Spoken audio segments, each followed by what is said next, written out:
Hello, lovely friends. I'm excited to have Philipp Zentner on the show today. Philipp, you are the CEO and co-founder of Li.Fi, which is a multi-chain trading API, and you also founded Jumper Exchange, which essentially integrates Li.Fi bridge and DEX aggregation functionalities into a user-friendly B2C interface. Welcome to Crypto Backstage, Philipp. Hey, Alice, thank you for having me. So in a minute, we'll circle back on the role of a bridge and DEX aggregator. We'll also discuss your raise and all the chain integrations you're performing with Solana and many others. Before we dive in, can you tell us a little bit more about yourself, what you were doing before Li.Fi? Yeah, sure. Hey, I'm Philip. I have a very technical background. I started software engineering very, very early on. I was like 12, 13 years old. When I was 15, a befriended mom I was developing a website for asked me if I could help her with a business idea. That was my first entrepreneurial endeavor and business plan competition I ran into with her. And then from there, yeah, I never changed course. So since then, I've been building companies in social media and mainly B2B software as a service. Also together with my today's co-founder, Max, and the both of us spent the past 12 years building companies in gaming, biotech, and marketplace intelligence, all bootstrapped, no venture capital. It was pretty tough in our 20s, and also being based in Germany, where venture capital is not as abundant as everywhere else. Yeah, now with Li.Fi, 2.5 years in the game, we are trying to increase crypto adoption in businesses. Wonderful. So we'll get back to Li.Fi. What I find really amazing is that you have the same co-founder, Max, as for 12 years. So can you bring us back to how you guys met, how you decided that, yes, it would be a good idea to do new ventures together? It's actually a nice story. So in 2012 or 13, we were studying in the same city and there was a flood. And I was actually, so the water was 12.8 meters. So Okay. it was above Wow. the first floor, and I lost my apartment. I was a flood victim, essentially. Yeah, so the whole city was essentially rebuilt by students. Or not rebuilt, but it was cleaned up. You have to imagine that all the churches, all the houses were full of mud. Wow. And coordination of like a few thousand students. That was done by the university, but it was done like manually with calls, and it was very exhausting. So I sat down at my friend's place like for 48 hours. I wrote a small and simple app where you could simply say, "Hey, I need 5 people with shovels here and there," and other people could say, "I'm coming with +2." So the coordination would somehow be optimized, and that was then adopted by the university, by the city, and actually by surrounding cities as well. And Max, who back then was very engaged working at the university, he wrote me an email, "If you can help me." So he wrote me an email. I was like, "Yeah, please help me." So he was then refactoring the code within 48 hours. I was like, "Oh, this is beautiful code." I was like, I can learn something from that guy. Yeah, and ever since he's been my CTO. I used to be in Berlin half a year before that. I already had an idea essentially when you wrote me. So I was like, "Hey, by the way, why don't we work on this?" And Wow. that's how we Okay. started working together. That's super cool. Yeah. So it was also a friendship story and working for a good cause together. Max and my relationship is very interesting. We were always so busy building companies. It's not a typical friendship in the sense that we have done a lot together in private. It's just like, but yeah, we have been talking for so many years on a daily basis. And it's a very special kind of relationship. The one thing I can say, I think it's one of the persons I trust the most in my life. Okay. Wow, that tells a lot. Yeah. Do you have a lot of like complementary skills, or I guess also over time you guys, yeah, like blend on each other, because you've been spending so much time. We have very complementary personalities. I'm much more outgoing, social. I like to talk on stage and all of that. And Max is much more considerate, grounded,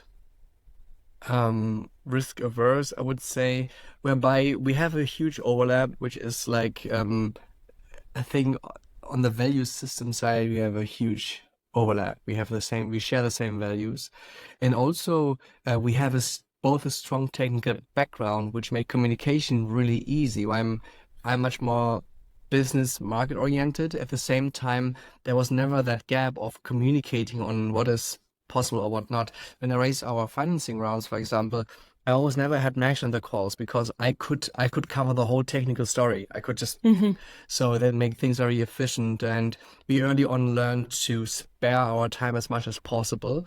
So we are really efficient in that sense that we both trust each other a lot. At the same time, we can cover each other's part a lot.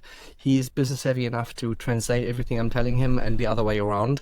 And that makes we are able to work very independently and run this company. Sounds very efficient indeed, and I believe when you're a CEO, you must be very selective with your time, CEO, CTO, and only work on where you make the most impact. And yeah, so you guys then, it seems like you've launched a few successions of companies in different industries. Is that correct? So not only in tech, but Yes. also in other areas. Okay. Why is that? Is that because you are curious around many different topics, or you just saw opportunities and you leveraged them? It was a mix. What they all have in common was that they all heavy data problems. Okay. So taking a lot of data and making sense out of it to a certain extent. We had like a qualitative feedback solution in gaming. We did new antigen prediction in biotech, bioinformatics. We did product research and marketplace intelligence. Yeah, so all data problems of different kinds in general, still also opportunity driven. Things just happen very organically. Also, Max and I, as a founding team, we built quite a network, and people always wanted to work with us. So whenever we stopped working on a project, we had like a huge list of potential partners to work with, and new projects.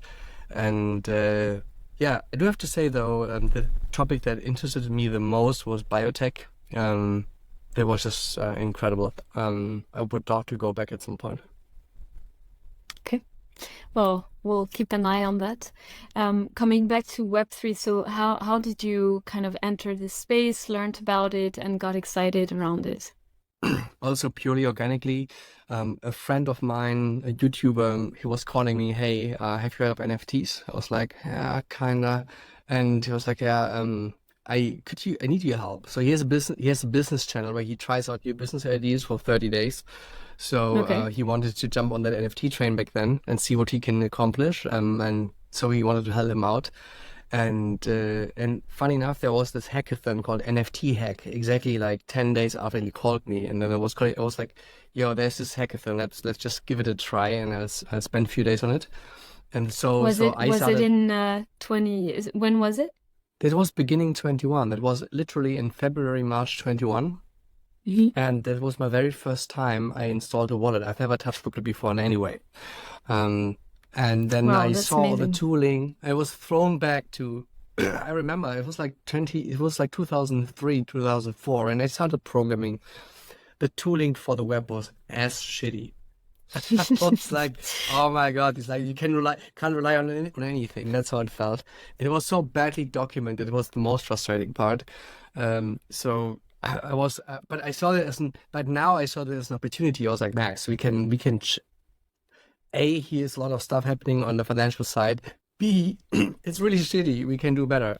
And having had so much Web 2.0 experience, it was just, we're very product oriented guys. So that was just a no-brainer to dive into it. And then funny enough, there was the next hackathon, Scaling Ethereum, which we did together. And then in May already, we had the idea for LI.FI. So it took us from first wallet to LI.FI's idea 1.5 months. Oh, wow, that's very fast. I just want to go back to something you said. So, do you find the analogy that crypto is, the same as the internet at the end of the 1990s, like accurate, or? I wouldn't say it's an analogy. It's a comparison from a technical perspective. Where are we when it comes to working with this new tech? For me, the whole blockchain industry is a layer on top of the internet. It's a layer of ownership, and And in terms of Uh, maturity, that it is still in infancy and there is so much to be built for it to really, get mass adoption. I saw a tweet last week. It said we are in the floppy disk era of crypto. I Okay. kind of agree.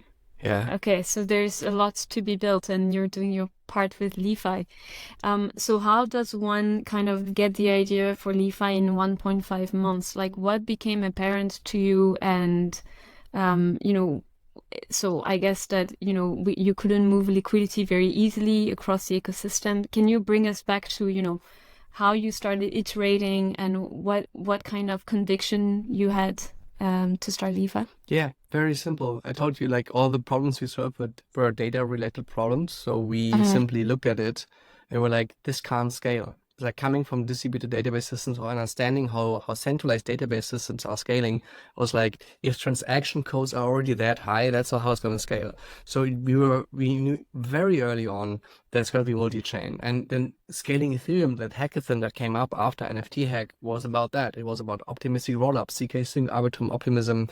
And we also met bridging teams. And it was a very obvious thing. It was like, okay, if this is about to fragment, how are developers going to engage with it? It's going to be even more complicated. And we were already like frustrated in a sense that we saw like, okay, working with it is really hard. It's going to be even harder if things are fragmented across multiple chains with different consensus algorithms, different libraries. So the idea of aggregating anything that's core to operating and moving assets, and abstracting it away, making it simple. Like kind of the idea of Stripe. Stripe was back then covering different payment processors like MasterCard, Visa, and so on. So it was like we had that idea, a mix of Stripe and Booking.com, where you find the best route. Okay. So it's kind of a mix of both worlds. And then my playbook though was Stripe. Stripe had a very sexy brand for the dev tooling, like very dev oriented setup for an API. Everything was well documented back then. A good brand, very content heavy. So the B2B SaaS playbook. So Stripe execution wise, Stripe was our role model here. Okay. Yeah, this is something I definitely noticed with LI.FI and Jumper is that you guys put a lot of attention to marketing, to your brand as well. That's very uncommon in this space. So is that on purpose? Oh yeah, that's absolutely on purpose. That is the B2B software as a service playbook, especially in a niche. Crypto is a niche. If you can dominate the market with educational content and actually create content that creates value, we wrote like 40 pages on arbitrary data messaging comparison frameworks. We just wrote like another 60-page Solana ecosystem deep dive on bridging towards Solana. So we do these things and create frameworks. We work with all the partners in the space to make sure all our content is accurate. So for example, if we develop a comparison framework and comparing 5 solutions, we let all of their content teams review our content as well, so that even there is no way someone can critique it. Like we are very thorough with this job, and that way we have a neutral positioning, and we try to be as objective as possible and as helpful as possible. And we also consult larger companies regarding these topics. When it comes to anything liquidity, like I think by now, LI.FI is the most comprehensive liquidity solution in this market, covering DEXs, DEX aggregators, cross-chain bridges, solver networks. We also deal a lot with intent systems and all of that. So we essentially can give a vertical slice of what's happening on the lowest infrastructure level, touching zero knowledge proving technologies, for example. At the same time, we can see what is the highest layer of application building from companies like Third Web and others. So we really see it all, and that's a good position to be in. Wonderful.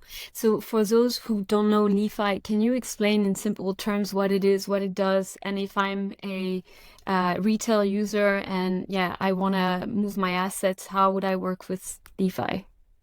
Yes, let's talk about the problem first. We have multiple blockchains. On each blockchain, we have a lot of assets. In order to swap these assets, we have decentralized exchanges on all these blockchains. These liquidity pools are often not deep enough. So on top of these DEXs, we have DEX aggregators. They take huge trades and split them up into multiple liquidity pools, so we can reduce price impact. Between the chains, we have cross-chain bridges.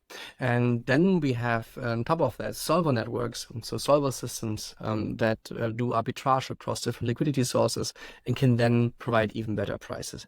And we are the layer on top of all of that. And we have a smart order routing. That means we talk to, when you want to swap asset A for B, it can be on the same chain, it can be a cross chain. We talk to all the necessary players at the bottom, like the DEXs, DEX aggregators, bridges, and solvers networks. And then we ask for quotes and compare them and give you the best route. We also give you the smartest route. Like often, let's say you have asset A on chain X, but you want to have asset B on chain Y, you would need to swap, then you would need to bridge, and then you would need to swap again. And we find the way for you. It's a problem for developers and companies. At the same time, it's a problem for consumers and retail. So we have built that API with LI.FI that simply says, I have A on X, I want to have B on Y, give me a route. And then we find the best route, best price guarantee, essentially, which you can execute within one transaction. And then we have a B2C interface on top, jumper.exchange, where we make this functionality available to consumers that want to engage within DeFi. So that's essentially what we do. And by now we are powering MetaMask, Phantom. 13 of the 15 largest wallets have implemented us worldwide. And also large brokerage apps, Brave Browser and many others are using us by now. Yeah, and I find this really impressive. So how long does it take to get a quote and find the best route? You get a quote. Is it a minute? Is it sub-second? a you second? Get a quote in sub-second. Okay. Wow. Okay. Very cool. So when we think about your product, it seems, that you're solving a very important problem, but it also seems like you need to integrate so many different chains and bridges, etc., which is probably quite costly. So how did you need then to raise a lot of funds to make it work? Can you bring us to how you solve this technically and then also on the financing side? The problem is much more complex as one might think, right? It's not only about aggregating APIs and getting the quotes and having then an algorithm. That's the simple stuff, essentially. You also want to make sure that you make all these transactions monitorable and trackable, and you need to be able to provide customer support, and you need to all these different technologies have different error codes for different things and different edge cases. You need to cover all these cases because anything that can happen will happen. So you need to write a very abstract backend architecture that allows you to handle all of that. And for that, in the first place, you have to just run all of this in production for a long time to understand all these edge cases. So you constantly find yourself refactoring and abstracting away these things and building safety measures and monitoring systems, customer support systems, and sort of data mapping as well. So problems are on many ends. It's sort of token mapping. Yeah, like you have different USDC representations on different chains. It goes down to if you swap on one chain, it's just one transaction. But if you're bridging, for example, you have a transaction on the source chain, you have a transaction on the destination chain. You have to map that, you have to track both, and you need a system that always knows where are the user's funds in order to provide transparency to the user and customer support. You're inducing a data problem at the same time. If you want to analyze user behavior or any of that, like you have that fragmented data set across all these chains. There is a lot to be done. That's why we are 45 people, which is for a crypto firm pretty big. Indeed. And to be frank, I could easily triple my team size and it would still be busy. Yes. Yeah, and that's also the direction we want to go. We believe that LI.FI is going to be a very enterprising company, and that's why we also collected a decent amount of funds. Got it. So when you integrate a new chain or a new bridge, then you incubate it for some time to really test it, and maybe you also contribute to the security of that bridge or chain, right? Because you might find some vulnerabilities. I mean, the worst you would want to do is provide a route where some people could lose their funds, or a company could lose their funds. Well, before we implement anyone, we do a decent amount of due diligence. We look at the team, we talk with the team in person, we check out the docs, who audited them, who baked them, who invested, right? We make sure that they are the people behind it are known people and so on. So there's a decent catalog of things we do to ensure that this tech has been in production for quite some time, has been audited quite often enough, has run some miles, so to say, before we start integrating them. Of course, we can't do an in-depth security review like our own audit with each of them, but we talk to the auditing companies behind as well, because auditing company simply points out vulnerabilities, and it's up to the project to fix them. And we also get like opinions from auditors, hey, how's the code quality and all of that. So we haven't implemented certain bridges because their own auditing companies were like, nah, we're not the biggest fan of their concept and how they've done it. Okay. Do you have a specific due diligence team, or how do you organize? How are you organized with your team internally? So back then it was essentially Max and me doing this. Okay. Now we have ecosystem growth partner who does anything non-technical, and then we have dedicated people on the team that takes care on bridge implementation, for example, and ecosystem implementation, and that's they are then taking a deeper look and lecture. And you're always open to integrating more bridges, etc. It's not like you're going to work with only like the top 3 or 5 players and that's it. Oh no, we wanna cover it all. It's essentially just as I mentioned, it's a constant refactoring overhead. Also, we have grown pretty fast as a company, so for that we had to build in a bunch of features on a short-term period, which means you had to do a lot of stuff quick and dirty, because you want to win that deal, right? So eventually, whenever a company grows fast, it ends up with tech debt. So we have spent already 6 months on heavy refactoring, and we still spend a lot of time on heavy refactoring, and there's no way around. And then we have 30 bridges in the pipeline, 30 ecosystems in the pipeline, another 40 liquidity sources, and even different kinds of liquidity sources, right? So far, we have been implementing AMM liquidity and DEX aggregators and solvers, but there's also RFQ systems, there's intent systems, there is compliant on-chain liquidity, there is off-chain liquidity, there is so many different sources of liquidity that we would love to support, and that would open up new markets for us, and we simply don't get to tackle that. What's what? No, everything else you mentioned, some names I didn't recognize, but yeah, liquidity can come from a lot of different places, and is that how you think about growing Li.FI and expanding who you serve? Yeah, we want to provide the best price, right? We want to best price execution is what we want to provide, and then at the same time we have obviously customer demand.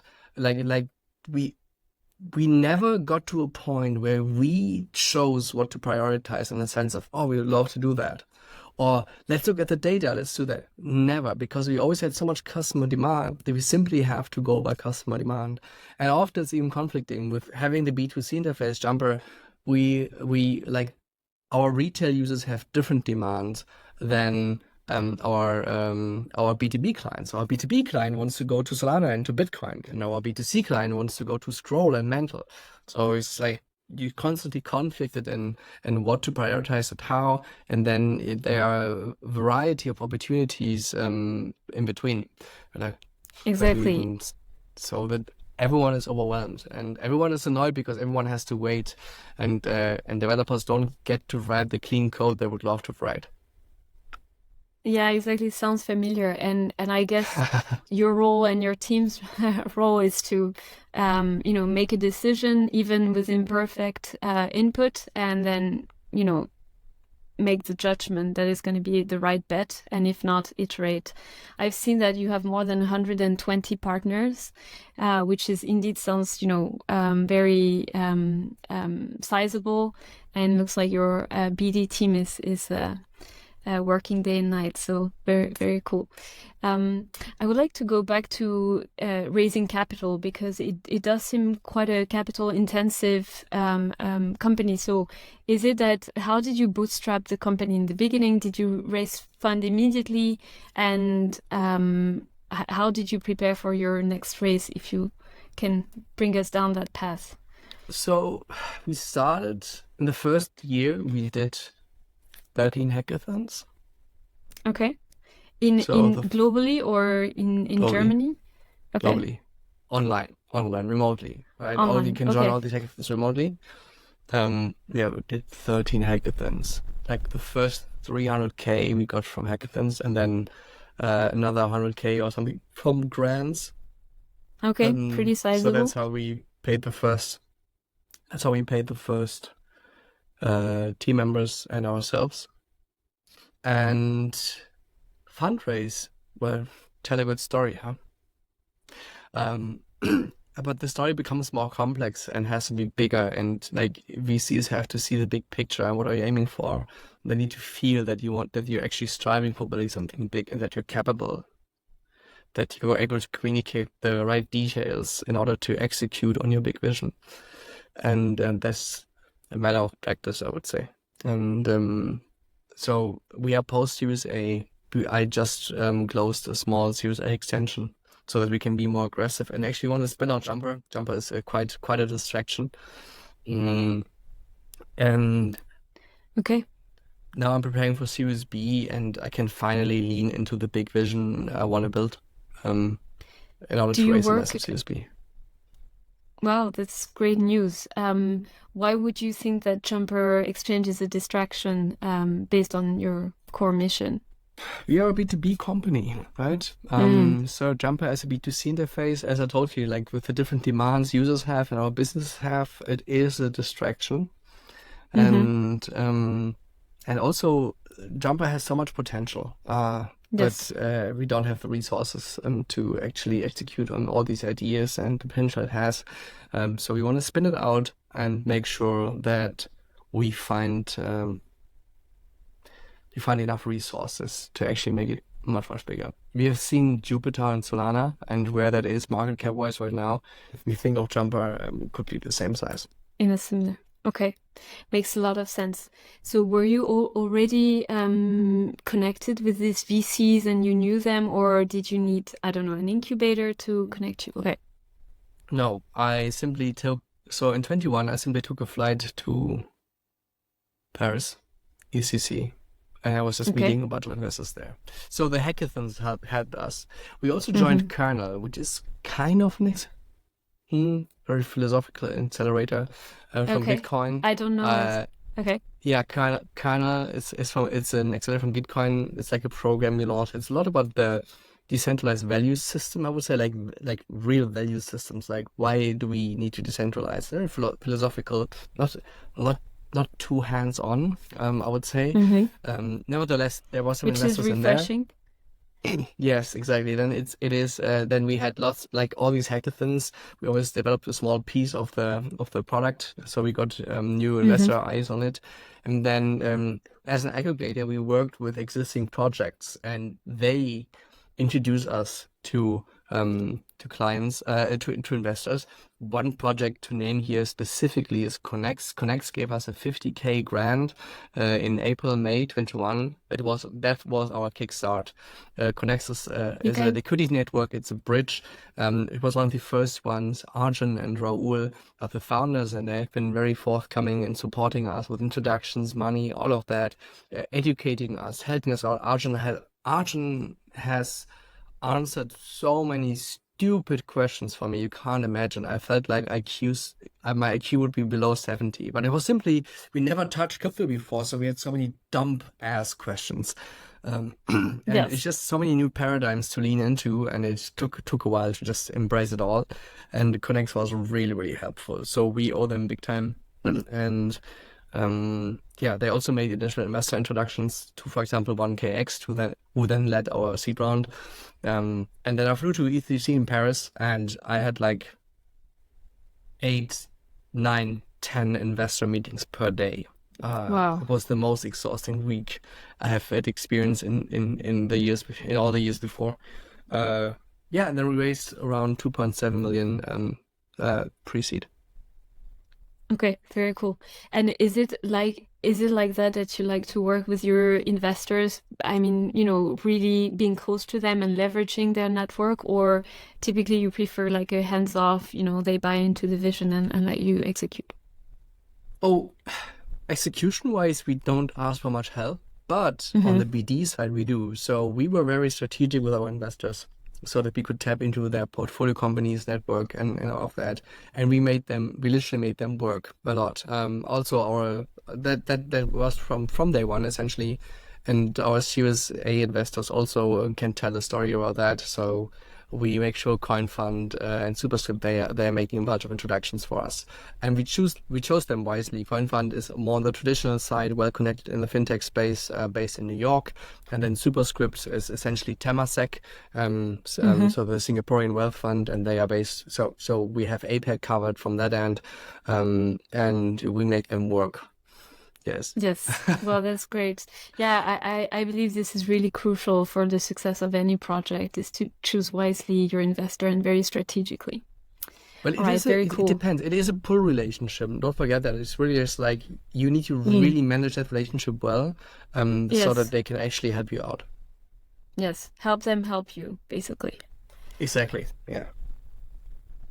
Very cool. Would you like to now switch to, all your new chain integrations you just integrated with Solana, and I think that's very interesting, how it happened, and what you want to achieve with this new integration. Yeah. So tapping into non-EVM networks was a big step for us in the first place, and it took a while to make a decision on what to start with. Then we met the Phantom team, and the Phantom team was like, hey, we're coming from Solana, but we want to support EVM, and we want to make it easier for EVM people to come to Solana. So we want to offer that in our wallet. We're searching for a partner. And that was like the perfect calling, because Phantom is obviously the most relevant wallet player in the Solana network so far.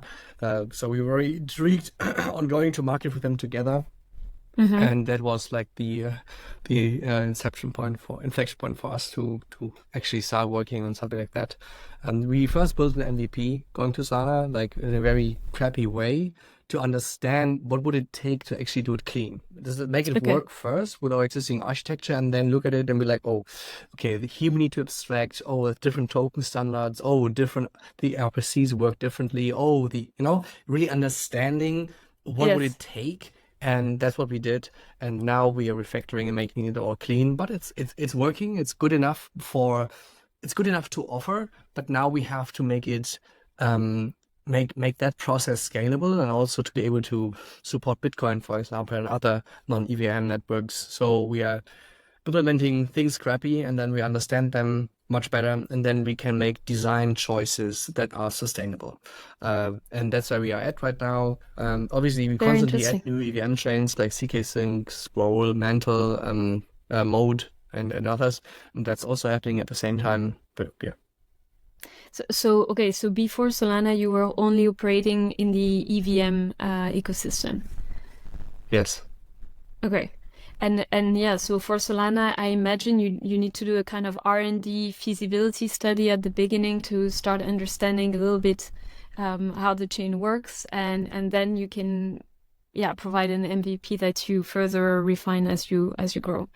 And what was the thought process? I mean, Solana has had a lot of momentum last year and this year, so you want to obviously tap into. Do you believe that it's a very different communities between who operate in Solana and the EVM ecosystem? If you take a look into these L1s that are immediately around the EVM space, what were the options? I think the four main options were Polkadot, Near, Solana, and Cosmos. based on the traction we have seen there near Polkadot, not really moving forward. The Solana community, however, was very active during the bear market. No matter where we go, hacker houses were packed. Solana hacker houses, they were still around. That was working. Yes. So we saw that. And then on top there was, and then Cosmos was also very interesting for us. But then the final impulse essentially was Phantom. So it was it was essentially a race between Solana and Cosmos. And after digging deeper into the Cosmos ecosystem, I think they have organizational problems, the way they are decentralized and make decisions and all of that.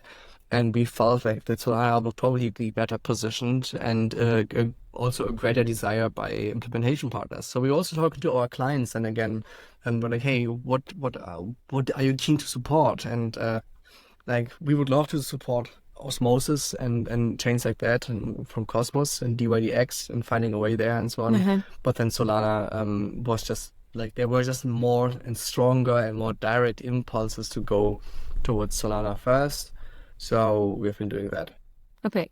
And how did materially Phantom help you? So they kind of paved the way, they co-developed, so you integrated with their wallet, or how did Yeah, so they implemented our SDK essentially, and we have a strong communication on an almost daily basis. We want to make sure that they are happy. We set realistic expectations and timelines on new bridge support. So we only went live with all bridge because other bridges were unreliable when we started out. So now we're adding more and more bridges. We still have like very intense dialogue. They're a good reference for us when we fundraise, for example. That we could see just 2 weeks ago. So no, it's honestly it's a great relationship we have with them, and yeah. And I imagine for every new chain that you consider, such partners are essential for you to execute and select. Definitely, it has to, like, we are a business by now, right? We need to think not about, whom do we like? No, we go by customer demand, we go by prospective volume, and we go by by incentive even. Like, okay, is there a grant, or is there a gas fee kickbacks like on Phantom? Is there a way to make money here? Like how likely is it? Because we are a pre-Series B company, I can't be that just VC funded small startup anymore. I need to think like a business. Yes. And I want to build something sustainable, very important to us. Yeah, this I find very refreshing. So I feel like more and more the space is maturing to a point that people are saying out loud that they're businesses that actually have a business model and will want to make money.